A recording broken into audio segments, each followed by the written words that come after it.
I remember sitting in our empty office late one evening, staring at my laptop screen as it reflected my exhausted face back at me.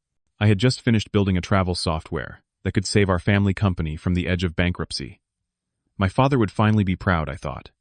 Our family would come together again, united by this success. But there was this unsettling feeling in my chest, like something fragile was about to shatter. Everything changed on my sister's birthday. That night taught me that sometimes the people closest to you can deliver the deepest cuts. Before I share what happened that night, I would love to know where you are watching this from. Drop your location in the comments below, hit that like button, and subscribe if you want to hear how this story ends. Trust me, you will want to stick around for what comes next. Let me take you back to where this all began. My name is Baldwin, and my family owned Morrison Travel Solutions, a company my father Douglas and my late mother Patricia founded back in 1998. Growing up, I watched them pour everything into building that business from the ground up. It was more than just a travel agency. It was their dream, their legacy. We operated across the Pacific Northwest, and at our peak, we were the go-to name for personalized travel planning. People trusted us because we cared. Then, my mother passed away 5 years ago from cancer. That loss devastated our entire family, but it hit my father the hardest. Douglas lost his direction. The spark that once drove him dimmed to almost nothing. He started making poor decisions, stopped innovating, and frankly, stopped caring. The business began its slow decline. Then COVID-19 struck like a sledgehammer to the travel industry. Flights grounded, hotels empty, borders closed. We were hemorrhaging money faster than we could count. By late 2022, the company was drowning in debt. We had maybe 3 months before complete bankruptcy. Our staff had dwindled from 42 employees to just 5 loyal souls who refused to abandon ship. Douglas talked openly about closing everything down. He would sit in his office, staring at old photos of him, and my mother completely defeated. My younger sister Natalie worked in marketing, but she had no concrete solutions beyond posting prettier pictures on social media.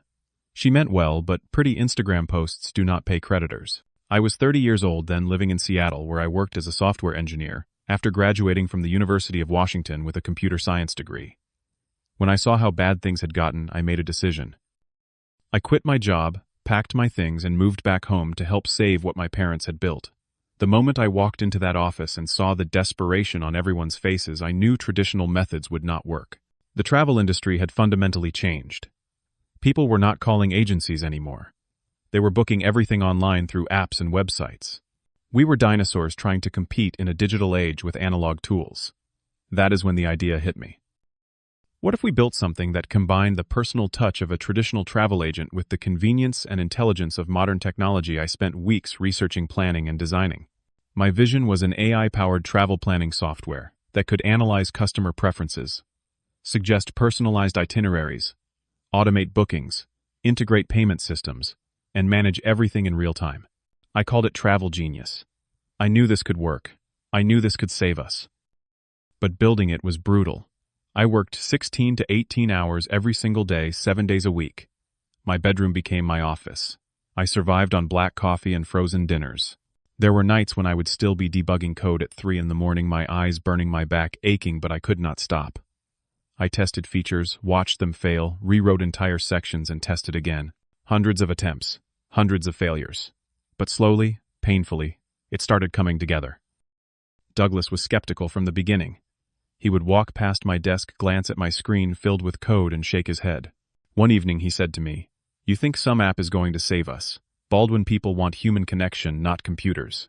I tried to explain that it was not about replacing humans, but enhancing what we already did well. He did not want to hear it. Natalie was equally dismissive. She was too busy planning marketing campaigns that went nowhere, too focused on her image to understand the technical work I was doing. I felt completely alone. Nobody believed in me. Nobody believed in Travel Genius. But I kept going because I remembered something my mother used to say. Family sticks together. I was sticking together for a family that barely acknowledged my existence. Still, I pushed forward. In March of 2023, after months of relentless work, I finally completed it. Travel Genius was ready. I scheduled a demo for Douglas and our remaining team. I was nervous, terrified actually, but also excited. This was my moment. I pulled up the interface on the big screen in our conference room. The design was clean, intuitive, user-friendly. I walked them through how a customer could input their preferences and watch as the AI generated a perfect itinerary in seconds. I showed them the booking integration, the real-time updates, the customer analytics dashboard. Everything worked flawlessly. Douglas sat there, arms crossed, watching in silence. When I finished, he nodded slowly and said, "We will see if it works." That was it. No congratulations. No pride in his voice. Just cold skepticism. But I told myself it did not matter. The software would prove itself. And it did. Oh, it absolutely did. In the first month, we signed up 50 customers who wanted to try the beta version. By month 2, we had 200 active users and our revenue started climbing.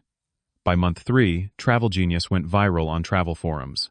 Other agencies were reaching out, asking to license the technology. Douglas started paying attention. For the first time in years, I saw him smile. A real, genuine smile. He began attending meetings again, talking to clients, engaging with the business. I thought maybe, just maybe, I had finally made him proud. 6 months after launch in September 2023, our revenue had increased by 400%. We had cleared all our debt.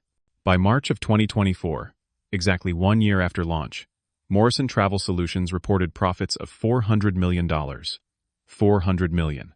We expanded operations nationwide. Media outlets called us the phoenix of the travel industry. Douglas was invited to appear on CNBC for an interview about our miraculous comeback. I watched that interview from the office.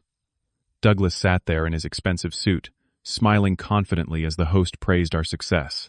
But when she asked him how he turned things around, he said, "We made strategic changes and adapted to the market." Strategic changes. We. He never mentioned me. Not once. He never mentioned Travel Genius by name, or acknowledged the software that literally saved everything.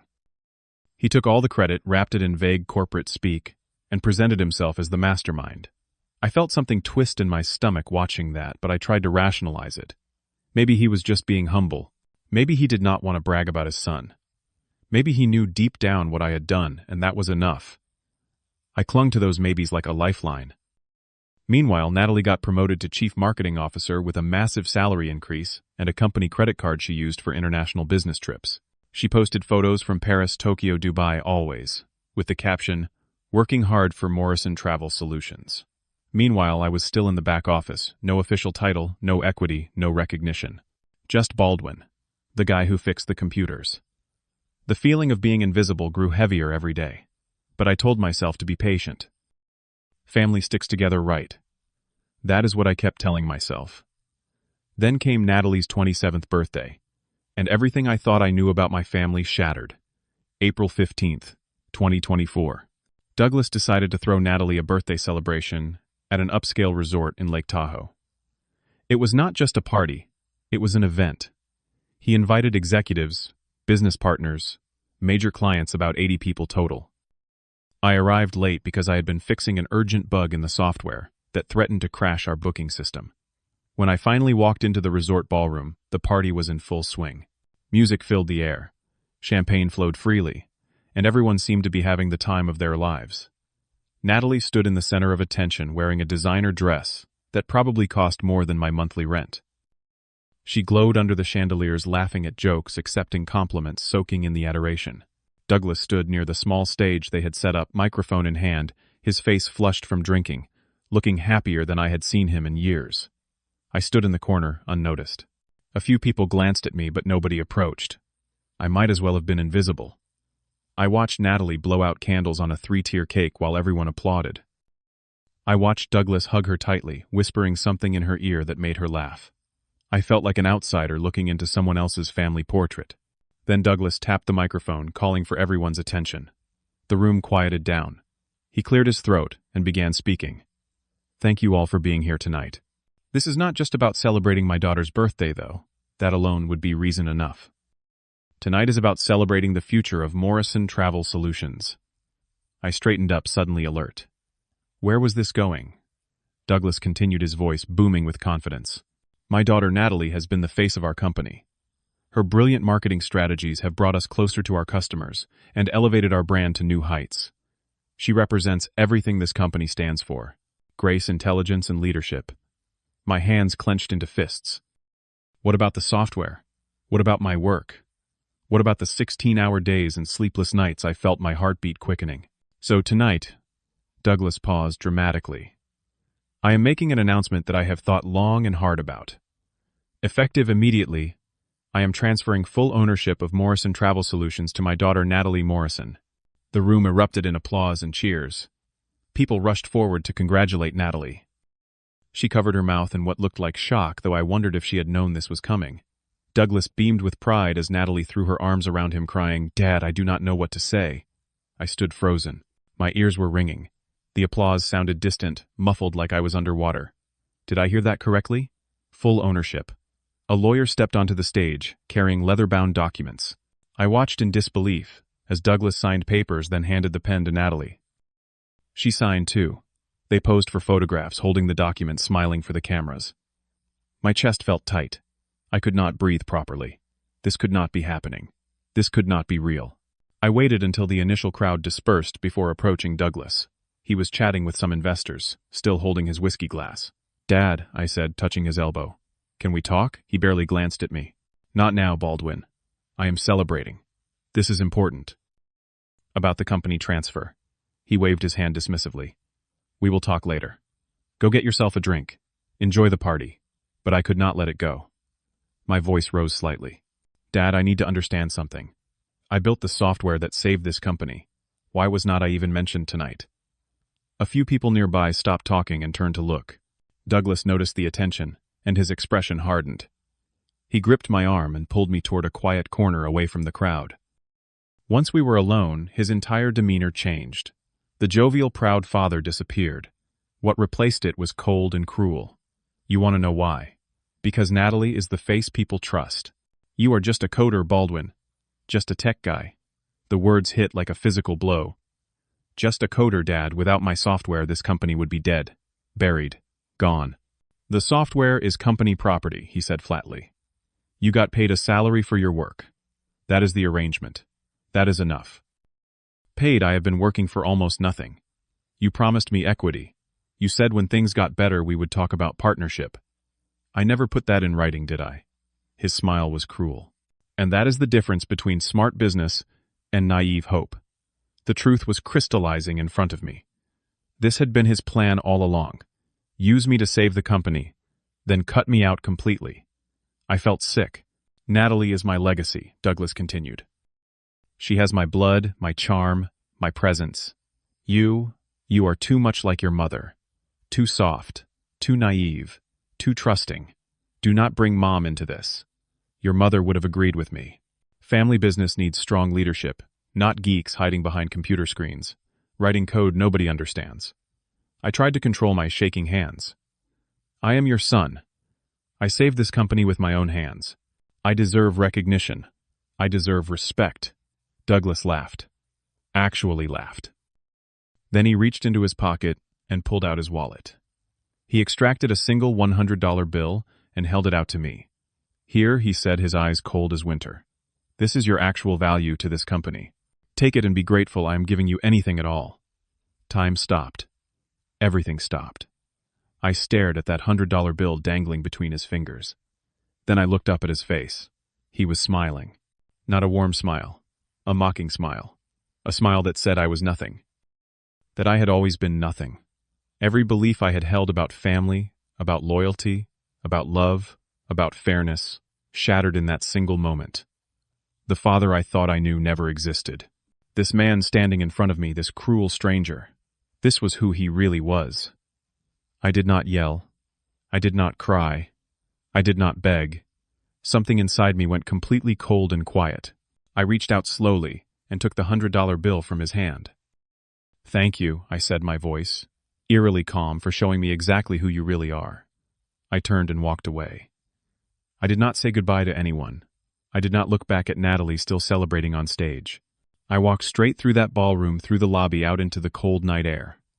I got into my car, placed that $100 bill on the passenger seat, and just sat there. I did not cry. I could not. I felt hollow, scraped clean of every emotion except one. Clarity. Painful, brutal clarity. I started the engine and drove. Not back to the house I had been staying at.